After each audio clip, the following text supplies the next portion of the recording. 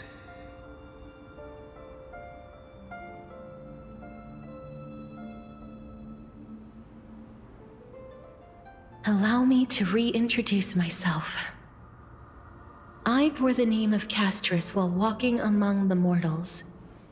And now, I stand as the demigod of death, the living side of Thanatos. Welcome to my realm, where the west wind ends.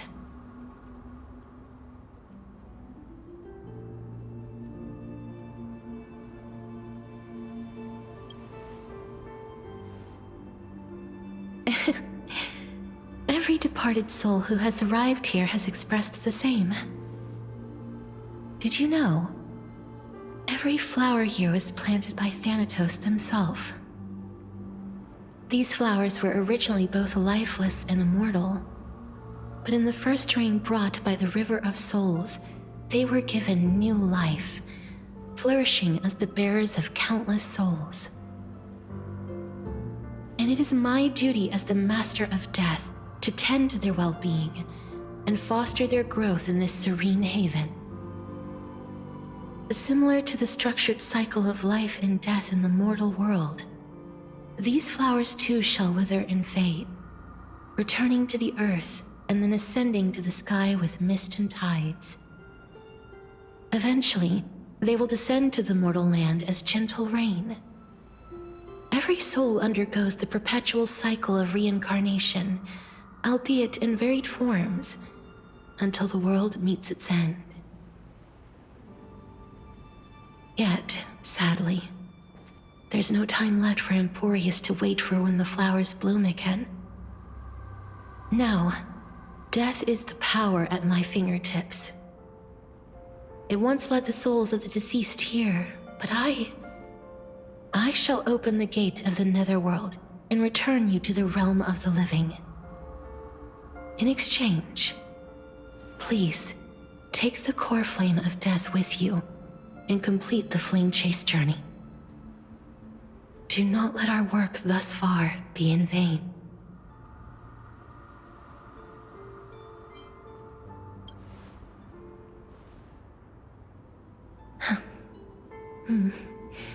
Just like the other demigods, I will stay here and embrace my destiny. That being said, it is not easy to guide a lost soul back to the mortal realm. The whispers of death are sweet and alluring. If your determination wavers, you will succumb and be forever ensnared by the netherworld's grasp. Please consider this a one-time exception. I will do everything in my power for the flame chase journey. And for your life, the only life I can save.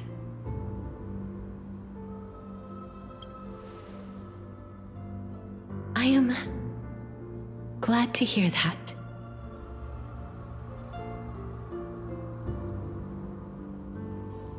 Over here! Keep moving forward and don't look back. Keep going. The Express is right here with you. I believe in you. Nice.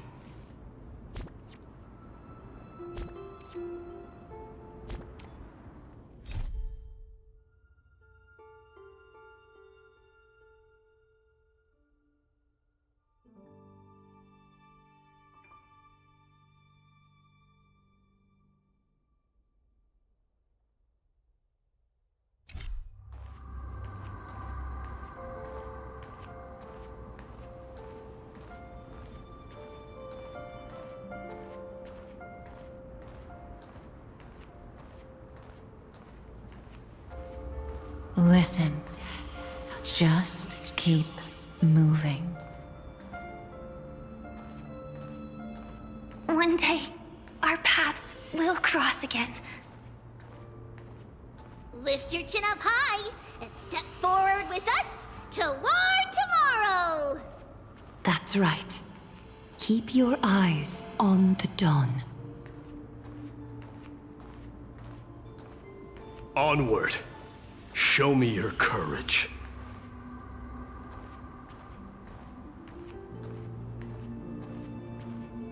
Partner, we shall become heroes together.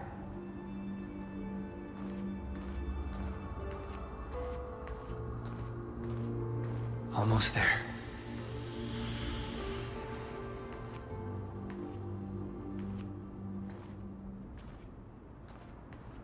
Finally.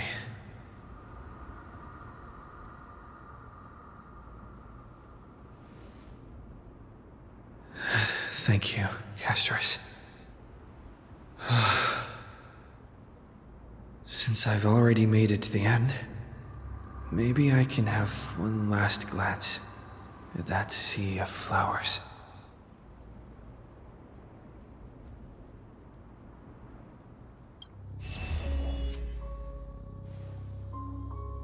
Fear not, as a touch of red will be awaiting you at the end of the path.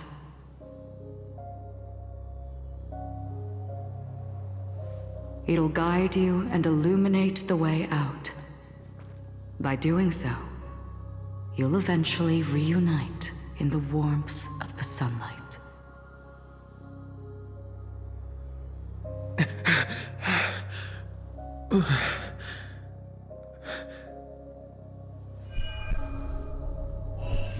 What's this? What in the world are these shadows and voices? All of this is proof that you once lived. Your soul, your memories, the years you've journeyed through, and the path they revealed, leading you back home. So, continue onward.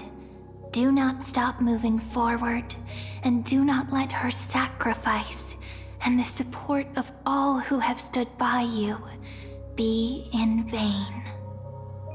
Over here, friend! Take my hand! Let's go home.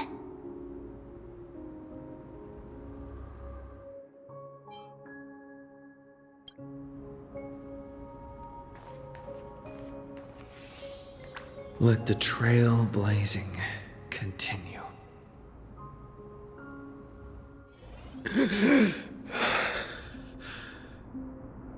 I'm back. At last. I knew you could do it.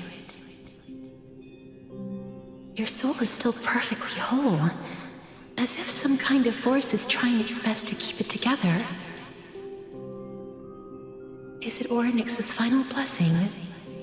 Or is it a miracle of your own? It's truly incredible. Such a strange surge of familiarity. So hard to describe. Perhaps it is fate, once again fulfilling its own design. Or perhaps it is the laws from beyond the sky, so familiar to you, that intertwined our fates long ago.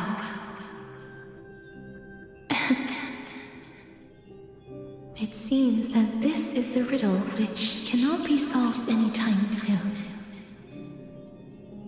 The sensation of becoming a demigod is truly wondrous. It's as if the river of souls is winding its way through the depths of my spirit, transforming with each breath into a fine rain that nourishes the world. Do you recall that prophecy? At the end of the sea of flowers, the souls of the living shall warm thy fingertips, and after an embrace, there shall be eternal separation. I promised you that I would do everything in my power to give it another meaning. Now, as I stand as a demigod and destiny draws to a close, I can finally end it in a way that is as beautiful as it deserves. The wish I once sought, but could never grasp is now within reach. In this brand new world, every blooming life will lift its arms in celebration and recount the profound meaning of this very instant. Every touch, every embrace we share will never again be an ice-cold loss. They will radiate with an intense warmth, sowing love far and wide throughout the land.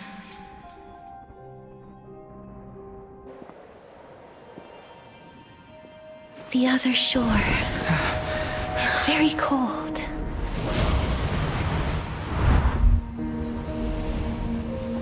May I borrow your warmth one last time? Thank you for fulfilling this wish of mine. The place I'll be going to is what humans call the Land of Sorrows. But with this heartbeat and the residual heat of this embrace, I shall turn the nether realm into a gentle place of rest.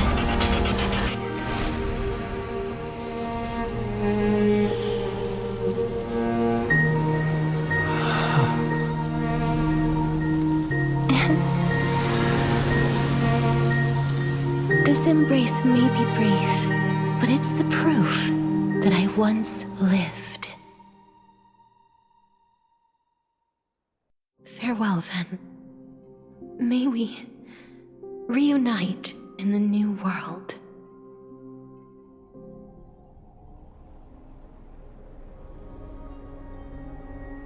That grand and absurd performance was what you've been seeking your whole life?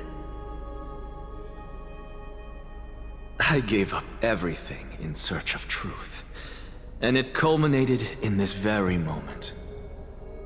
You, on the other hand, performed as I expected. You did not hesitate when you saw the chance to attain power. It's as if you... Crave power, like a fly craves rot. Those are your words, not mine. But what you said at the end, did you already know what I had planned for Finan? I may have lost an eye, but my vision is clearer than anyone else. You've nearly exhausted your humanity. You're no different from my current state as a walking corpse. That's true. I've long since burned to ash over the past 1,000 years. Only he is capable of unleashing a raging fire that rivals our final great enemy, Aquila. So, this is our last chance. How about we let go of the bad blood between us? May I resonate with your core flame, Aglaya? Please do. That's impossible. To persist with your soul thinned to such an extent. You're insane. Just as you fight to lug your corpse onward to complete your unfinished goals, I have my own reasons for doing this. Until Finan grows into his position as the prophesied leader, I must continue to lead everyone on the flame chase journey.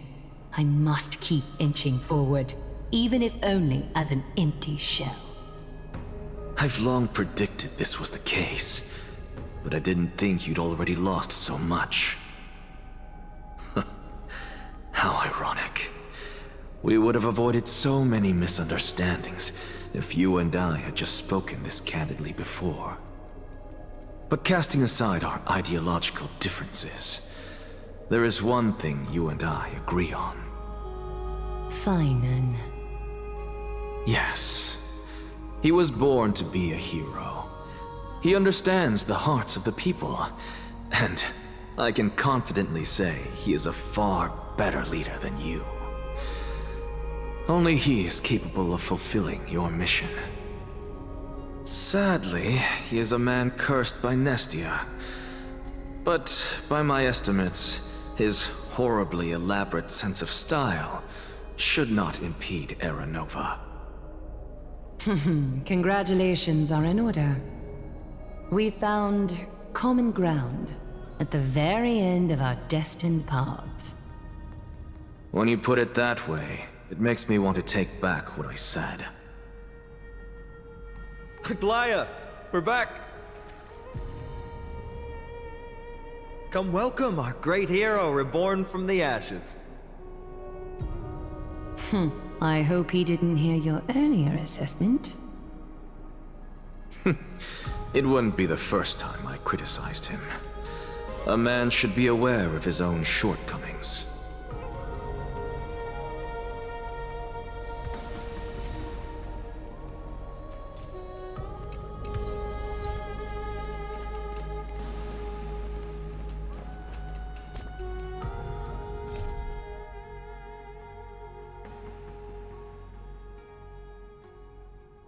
I'm gladdened by your triumphant return.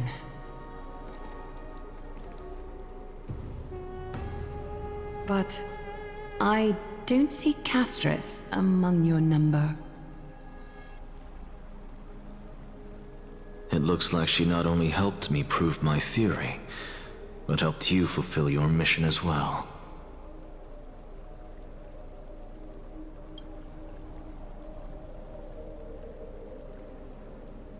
She might not have been able to change her fate, but she still wrote the final verse of her epic herself. Trinen, please recite the prophecy for us. Trailblazer, please surrender that scalding cool flame for us as well. You are the only life she ever saved by her own hand in her 1,000 years on this earth. I believe no one is more qualified for this noble task.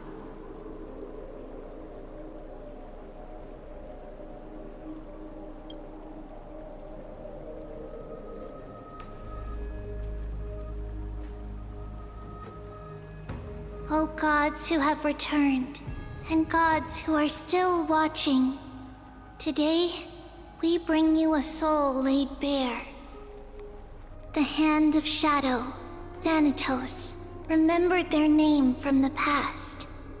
From daylight they came, and to their fragrant dwelling they return, to walk now among your ranks. And there was one who joined hands with the Titan, a traveler risen from the dead and reborn among mortal kind. He is the everlasting night, and shall now proclaim in his good name, O Majesty of the 12 Titans, pillars of the world. We seek your divinity to mend the rifts of the world. Fill our bodies with blood of gold till we wither in willing service to the prophecy. Step forward, trailblazer from beyond the sky, and together with us, surrender the core flame and carve their star into the sky.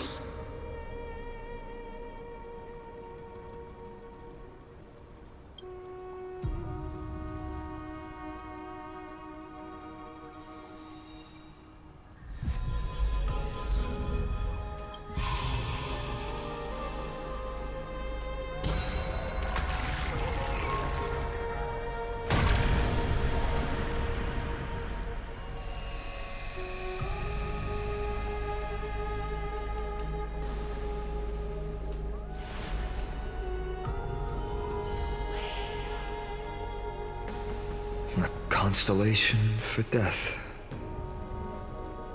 For life and death, to be more precise.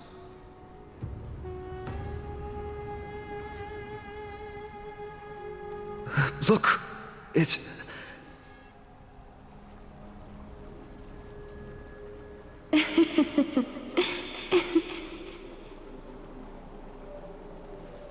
Is that Castorus? No, it's only a divine echo. I think she's here for the trial.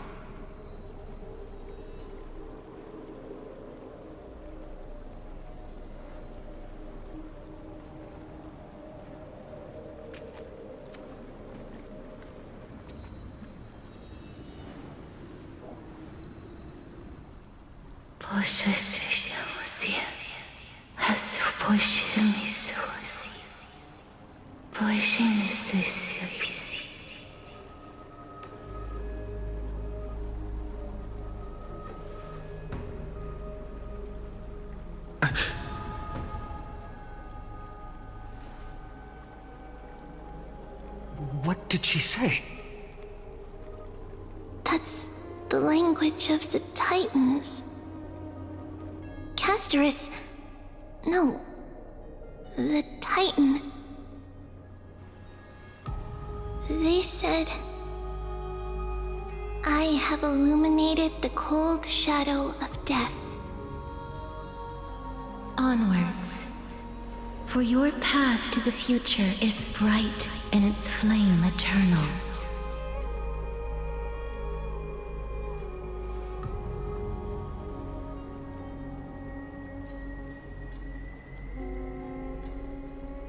Do not forget.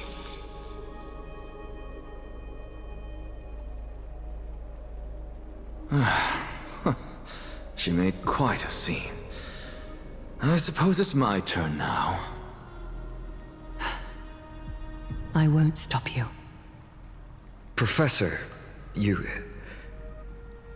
What's with that look? You were present. So, let's get this execution over with. We wouldn't want to bring shame to Akima's divine laws or keep me from creating a new world. You never change, do you, Professor? I don't understand. If your theory is correct, you'll lose all memories of your past life once you become a Titan. So what's the point of becoming a god? Of course there's a point. Even if I forget who I am, I'll still have my brilliant mind. It goes without saying, I'll find a way to retrieve memories of my past life. Besides, I still have you, don't I? I still don't really understand what you said during the assembly. Even if it were true, things reforged from memory could never be the same as the original anyway. Then allow me to tell you right now that you're wrong. What exactly are we? My answer is that the Chrysos heirs are the future Titans and vice versa. Of course, this answer only applies to us. So, what are we when it comes to regular mortals? The very essence of the world, our souls, are tiny invisible seeds that hold records of each person's memories of the world. And we are the buds that sprout from these seeds to grow into great trees. Is that what new sporism means? Correct. Once our physical bodies are born, we become new extensions of the world. From there, we plant our seeds into someone's memories, and then scatter them into the hearts of countless people in the future. Just as seeds are affected by their environment, so too will our appearances differ across memories. But the partial memories we carry will always be the same, because that is just how the world is. To destroy our very existence, one must destroy the world itself. But we have someone who will still live on with his perfect memory. That person is you, child of Kefali. This is what it means to be the world-bearing Titan. So, carry everything of this world and live on. Don't disappoint those most precious to you. Don't disappoint Lady Goldweaver. And especially, don't bring dishonor to my theory.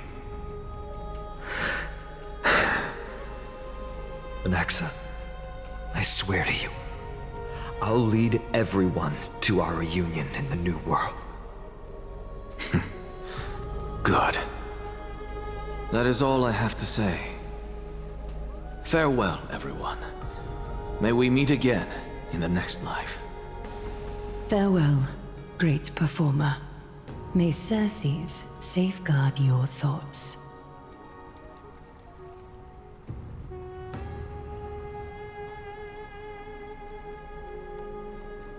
May Circe safeguard your thoughts. Are you satisfied, Honorable Titan? Very. I hereby swear I have borne witness. Anaxagoras of the New Sporists and the Grove of Epiphany has successfully overcome the trial of reason. Thus, I shall confer upon you these words. You shall transcend the peaks of purity and return to corruption and hardship. Oh, so that's a god's prophecy. It sounds like you just rephrased my past, present, and future. Ah, Circes. Is that all you've got? Well, you've already transcended the peaks of purity, and you were never the type to give me any leeway. That is true. But I do still have one question. I knew it. What is it? Maybe we're thinking of the same thing. As you've so boldly stated, we and the world itself live on through the memories of others. If that is the case, whose memories did the very first new spore sprout from? How should I know?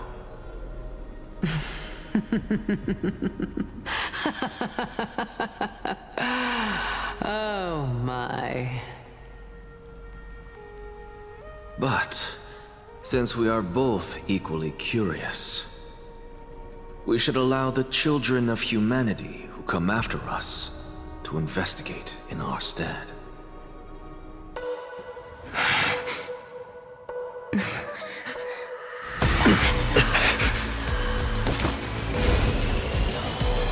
Rejoice, Circes.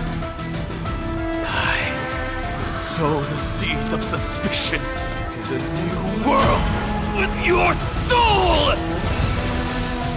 And now, the objective is complete. That is all.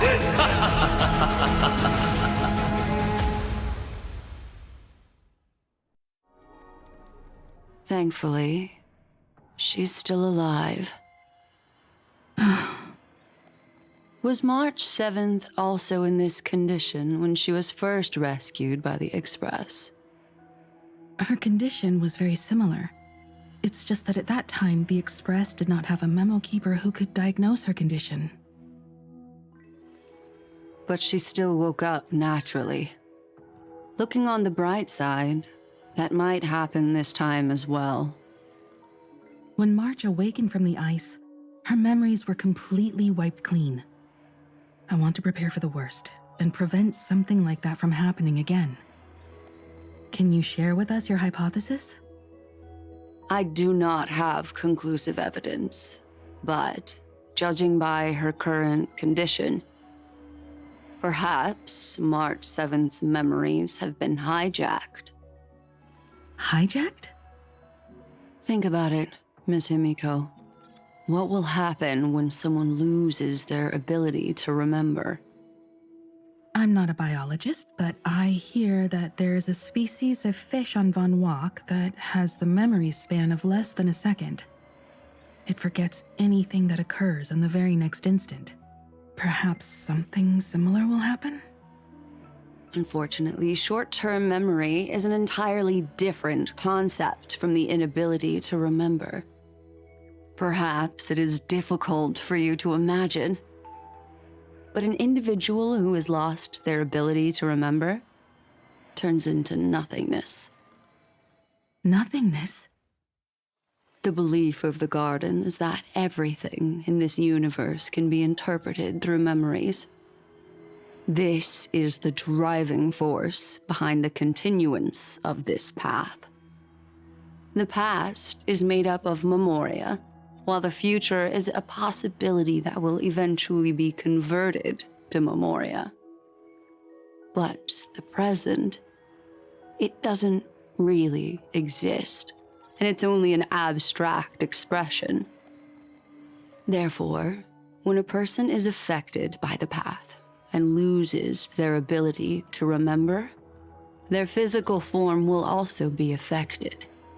These ice crystals are a manifestation of that. Miss Black Swan, there's one thing that I haven't looked into deeply until now. You've guided us to Amfореus, but refused to tell us your true intentions. Collecting memories is simply not a convincing answer. Is Miss Himiko suspicious of me? I mean no offense. I am merely speculating. But I'd appreciate your honesty, if possible. In other words, now is the time for me to prove my innocence. That's not a problem, of course. The true reason behind my intentions is that Amfореus holds special significance. For some memo keepers of the garden with extremist views, it is a perfect example. Perfect example? A world that can only be seen through the garden's mirror means that memo keepers have the right to keep the world in their private collection. If those pathstriders of remembrance were to uncover the secrets of Amfореus first, they might unleash their wild ambitions and remodel more worlds into a similar form. So the reason you did everything you could to convince the Express to come to this star zone is just to uncover the secrets and foil the plans of these people? I chose to remain quiet before, because I did not want to involve you in the garden's internal conflicts. Remodeling a world is no easy feat. These extremists likely aren't just simple pathstriders. Do they wield the powers of emanators? You can be even bolder with your guesses. The people that I'm talking about, they aren't just individuals. They are an organization that has already attached itself to the pinky finger of Fu Li. So what you're saying, could they be the ones who hijacked March 7th's memories? I cannot be certain, but at the very least, they are capable of doing so. I am deeply sorry about what has happened to March 7th, but the deal that I propose still remains a fair one. Amfореus is still an excellent destination, and investigating further might allow us to uncover the truth behind the accident. Miss Himiko, the wisest choice right now is for us to continue cooperating. What's wrong? Let me take back a part of what I said just now, Miss Himiko. Although we indeed struck a deal, it seems like I have involved you in some unforeseen danger. Please accept my deepest apologies. Has something changed? It's Fu Li. Their gaze has just swept across Amfореus.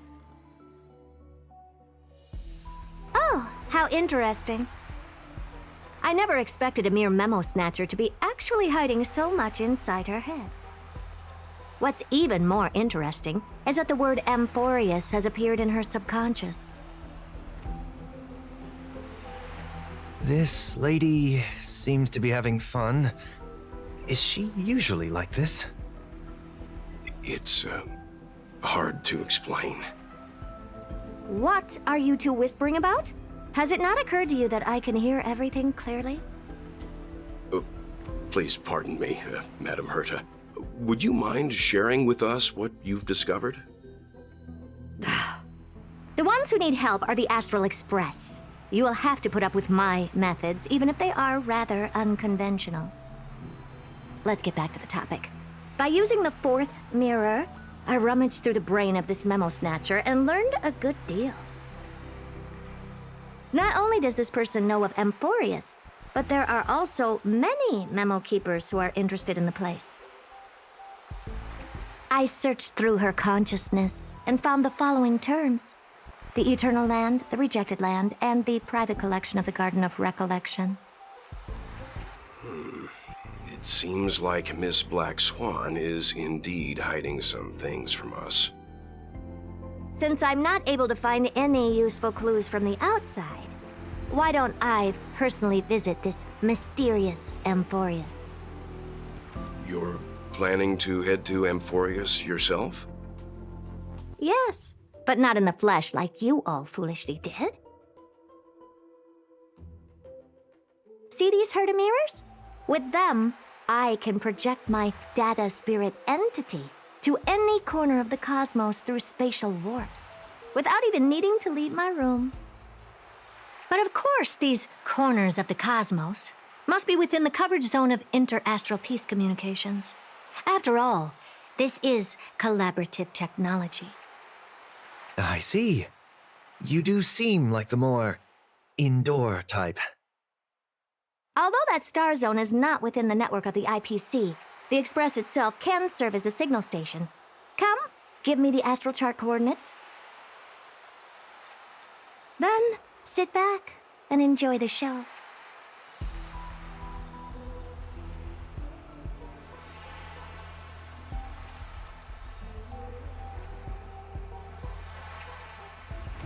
All right, now that everything is ready, mirrors, get to work.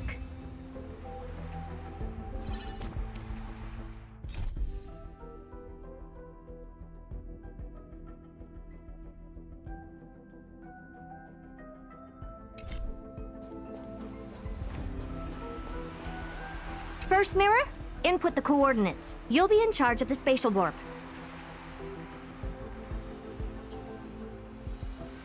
As you command, Madam Herta.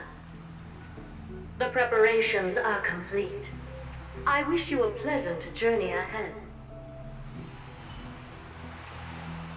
Second mirror, prepare for the thought refraction. There's still some distance from the Astral Express to the Amfореus celestial body. You're in charge of sending me over. This time, raise the power to the maximum. Don't be stingy. Oh, okay. I won't fail the mission, Madam Herta.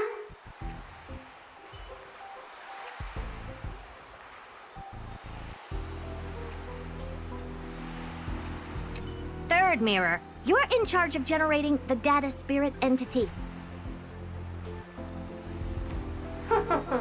I'm happy to help, Madam Herta. What kind of appearance are you planning to use this time? Good question. Let me think. Forget it. Just use my own appearance. There's no one there that'll recognize me anyway. As you wish.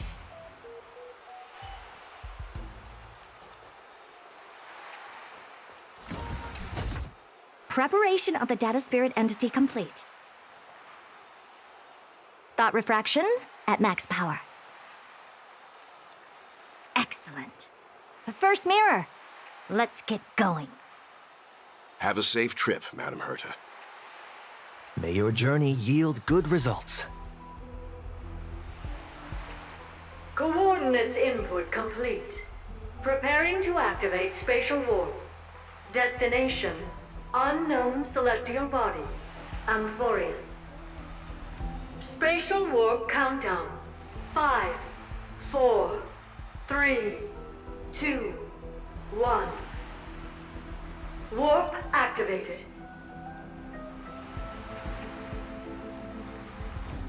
Oh! So that's Amfореus? Its appearance is, well, sure is unique. Second mirror. Prepare for thought refraction. It's time to send me in. All right.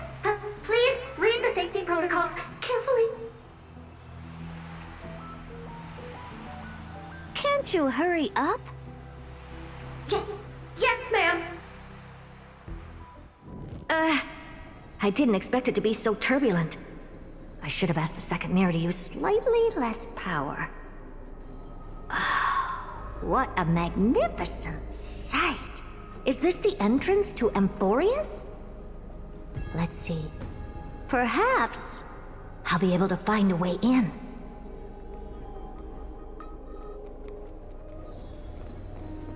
What's this? A statue? It's ugly. I don't like it.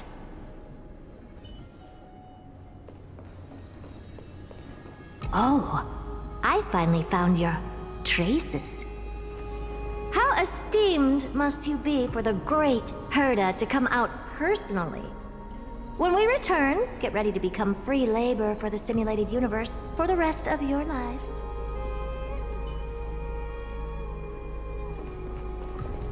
What's this? How creepy. Oh, it moves? Who are you trying to scare? It's either a projection or a fake. There doesn't seem to be much to take note of. Now then, how am I going to get into Amfореus? My deepest apologies, esteemed lady. I'm afraid that you cannot proceed further. Who's there? Your visit, although not part of my calculations, is a pleasant surprise. It's a pity that the preparations are not yet in place to receive you with the hospitality that someone of your status deserves. Are you not going to answer my question? Who are you? I have many identities, and I'm going to have even more in the future. But if you just need a form of address, you can use my common alias. Lycurgus. Lygus. All right, Lygus. But you can't possibly think that I'm just asking for a name, can you? Regrettably, I do not have the authority to share more information. However, standards are always flexible. While not violating the ultimate protocol, I'm able to disclose this piece of information. As you thought, this is the entrance to Amfореus. Now, please, kindly turn back.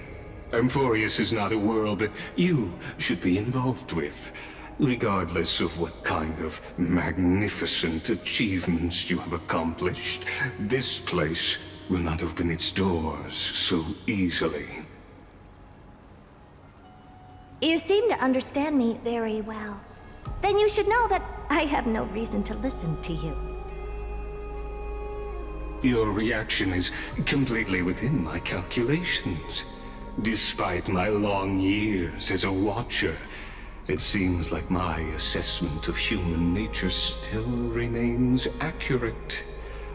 From you, I'm able to sense a beautiful desire for knowledge. But my answer remains unchanged. Madam, it is with the utmost goodwill that I suggest you return to where you came from. Let's assume for a second that I'm not so well-mannered, and that I insist on uncovering the secrets hidden behind you, Mr. Lygus.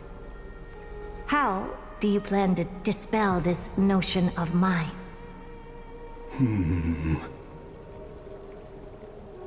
Within the scope of the ultimate protocol, there are 178,244 logic chains at my disposal to convince you.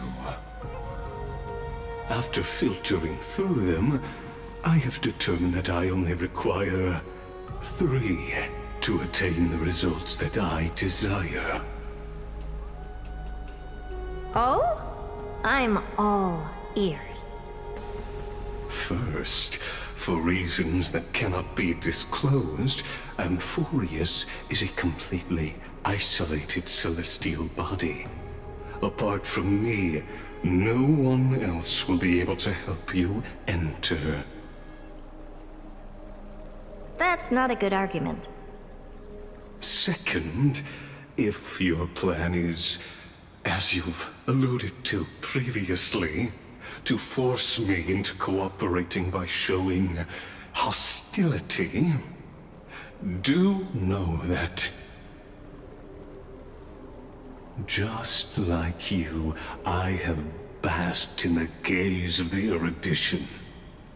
I stake my honor and assure you that, in the worst-case scenario, our mutual destruction will be inevitable. Oh? No wonder I couldn't find a back door. When I did a scan of our surroundings, the safety protocols on you are comparable to Screwy's. How interesting. I assume that you still wish to hear the third logic chain? Of course. Why wouldn't I? Third, even if you exhaust all your means and find a way to break through, you will surely give up once you understand the consequences of your actions. After all, throughout your long life, as much as you'd hate to admit, your conscience has played a crucial role. What a brazen robot. You think that you can actually understand me through your paltry calculations? But since you put it that way, why don't you tell me what these consequences will be? It concerns the third path that is entangled with Amfореus. A path that you and your friends still very much lack understanding of. The destruction. So, if you ignore my warnings and persist in your ways, you will break the shackles of a Lord Ravager. And when that happens, their fury will engulf the cosmos.